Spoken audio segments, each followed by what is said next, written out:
Você tem medo da mudança? Você tem medo de se jogar? Será que se organizar direitinho, as chances de dar errado não diminuem e junto diminui o medo? Fica aqui nesse vídeo que eu vou te mostrar como se organizar um pouquinho para conseguir se jogar com menos risco. Às vezes a vida vem com os chamados, né? Muitas vezes quando a gente está vivendo momentos da vida não tão empolgantes, com um trabalho que não está muito animador, ou a gente está estagnado, ou um chefe que a gente não admira.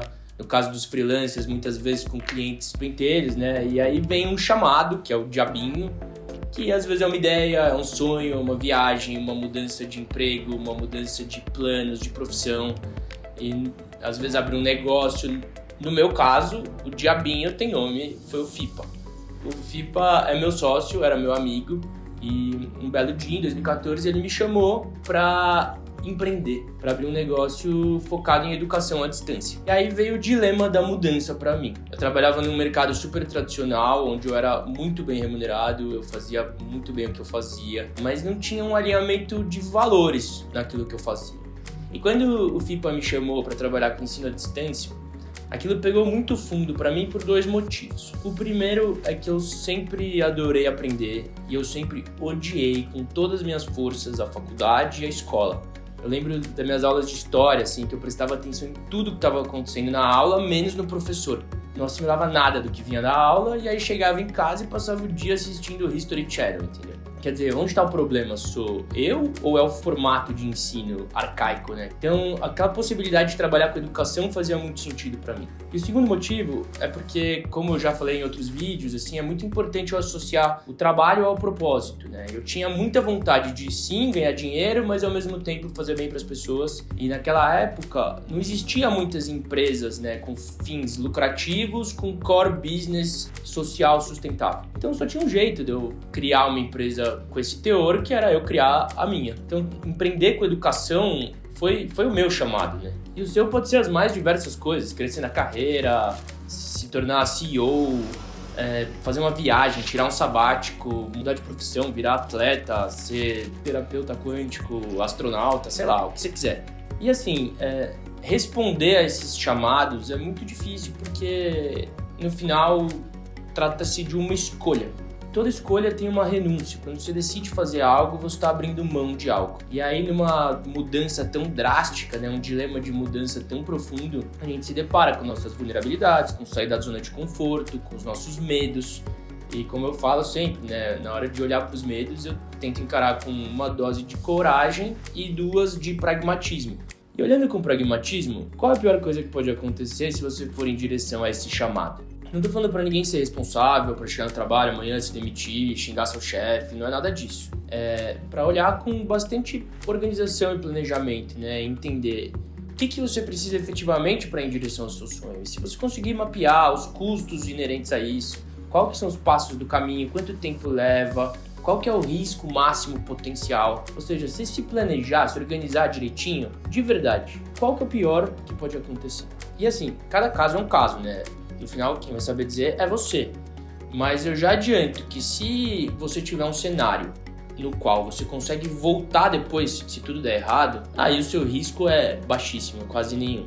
Eu acho que tem várias formas, tá, de se organizar para chegar onde a gente quer. Mas aqui na Saiba Lá a gente se organizou numa estrutura de 5 etapas para isso. Primeira etapa, definir qual que é o sonho, onde você quer chegar. Eu, no caso, amo natureza e amo cachoeira, então vou usar como exemplo chegar numa cachoeira. Eu tenho na minha cabeça uma cachoeira específica, que é a Cachoeira do Eldorado, depois pesquisa, vale a pena. Mas digamos que sua ideia seja abrir um negócio. Beleza, esse é o sonho, eu quero abrir meu negócio. Segunda etapa, você precisa conhecer muito bem o ambiente no qual você está inserido. No caso da cachoeira, eu preciso saber, primeiro numa macro escala, né, qual que é o bioma que essa cachoeira está inserida. Ela está na praia? Está na Mata Atlântica? Na Amazônia?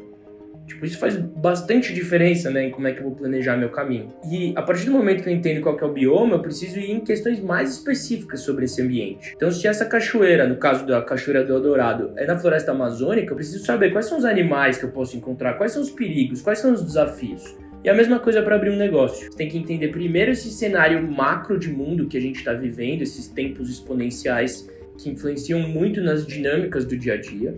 Segundo, entender como esses tempos exponenciais influenciam no universo de negócios. O ambiente de negócios mudou muito nos últimos anos. Desde que eu me formei, por exemplo, a forma de se trabalhar a gestão de negócios, me formei em administração, mudou rigorosamente. Não é que assim, eu sou super velho, eu me formei faz 10 anos na faculdade. 3. A gente precisa se conhecer. E se conhecer não no sentido esotérico, mas no sentido de entender quais são suas forças e suas fraquezas. Se eu quero chegar nessa cachoeira, quais são as ferramentas que eu preciso? Quais são as habilidades que eu preciso ter? Quanto tempo eu vou ter que caminhar? Vou precisar me preparar fisicamente ou não?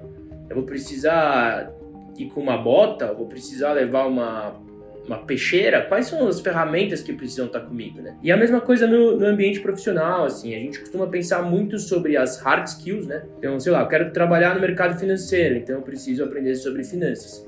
E beleza, existem as hard skills, são fundamentais, mas também existem as soft skills, suas competências, seus comportamentos e suas atitudes. A gente costuma achar que isso é fixo, mas na verdade não. A gente acha, né, eu não sou criativo, eu não me comunico bem, eu não sou empático, mas na verdade tudo isso dá para desenvolver. E a gente conseguir nesse planejamento elencar quais dessas competências, quais desses comportamentos são fundamentais para a gente chegar no nosso objetivo, é parte crucial para que o seu plano dê certo. 4. Planejar o caminho. Você definiu onde você quer chegar, você entendeu o ambiente, entendeu suas forças e suas fraquezas, percebeu quais fraquezas você precisa desenvolver para chegar onde você quer chegar, agora é hora de traçar o caminho. No caso da nossa cachoeira, eu preciso abrir o mapa e traçar exatamente por qual caminho eu vou percorrer. Quebrar esse caminho em etapas e atacar uma etapa por vez. Então essa é a parte do planejamento do caminho. E por fim, 5, você precisa desenvolver todas aquelas habilidades, competências, comportamentos, atitudes e obter as ferramentas que você viu que você precisa e não tem. Então vamos lá, você passou pelas 5 etapas, decidiu se jogar, foi em direção ao seu objetivo e aí sabe qual que é a primeira coisa que vai acontecer? Decepção. Porque assim, toda vez que a gente escolhe por algo, a gente fecha portas e abre novas portas. Só que antes das novas portas abrirem, a gente vê as portas fechando. Então, no meu caso, quando eu decidi me jogar junto com o FIPA nesse sonho de empreender com educação, eu tive que me demitir. Eu tinha um emprego que eu ganhava muito bem, eu passei a não ter dinheiro, o glamour do mercado que eu trabalhava se foi, eu fui parar num mercado onde eu não entendia nada, saí de um escritório super chique para trabalhar na garagem de favor na casa do FIPA, entendeu? Então foi um período complicado, de muito perrengue, até outras portas se abrirem, às vezes leva tempo, assim. Pra gente levou mais de um ano até a gente começar a receber feedbacks dos alunos dizendo que os nossos conteúdos estavam realmente ajudando eles na trajetória profissional deles. A gente começou a perceber que as nossas taxas de conclusão de cursos eram altíssimas, perto de 90%, que é o grande problema do mercado de ensino à distância. A gente começou a ser procurado por faculdades, por governo, para criar essas narrativas educacionais. Eu comecei a estar mais em contato com pessoas, com o meu lado criativo, que eu achei que não tinha, aí eu descobri que existe. Demorou, assim, para eu começar a colher os frutos desse movimento todo, sabe? E não é um mar de rosas, tá? A gente fica a noite sem dormir, fases sem caixa, decisões erradas, tem que ser muito resiliente, mas uma coisa é indiscutível, assim, hoje eu sou muito mais feliz do que eu era. Aprendi demais. E hoje eu vivo uma vida bem mais coerente com quem que eu sou de verdade. E no caso de empreender, saiba assim, é um perrengue, exige ser resiliente. Olha lá como é importante mapear as competências que você precisa. Exige volume, tempo, capacitação. Mas eu acho que se você vai em direção a você mesmo, no final esse é o caminho para ser feliz, assim. Então se você se organizar direitinho, as chances diminuem demais de dar errado. Pode ser que não dê certo, mas uma coisa é certeza, assim, você vai ampliar seu olhar de mundo, você vai se sentir mais vivo e provavelmente vai ser mais feliz, além de aprender demais. Isso tudo me lembra uma passagem de um livro que eu li, que mudou minha vida, inclusive é uma história que eu posso contar em outro vídeo. Mas é um livro do Hermann Hesse, que é o Demian. Ele fala algo mais ou menos assim: o passarinho, quando ele nasce, tudo que ele entende como mundo é o ovo.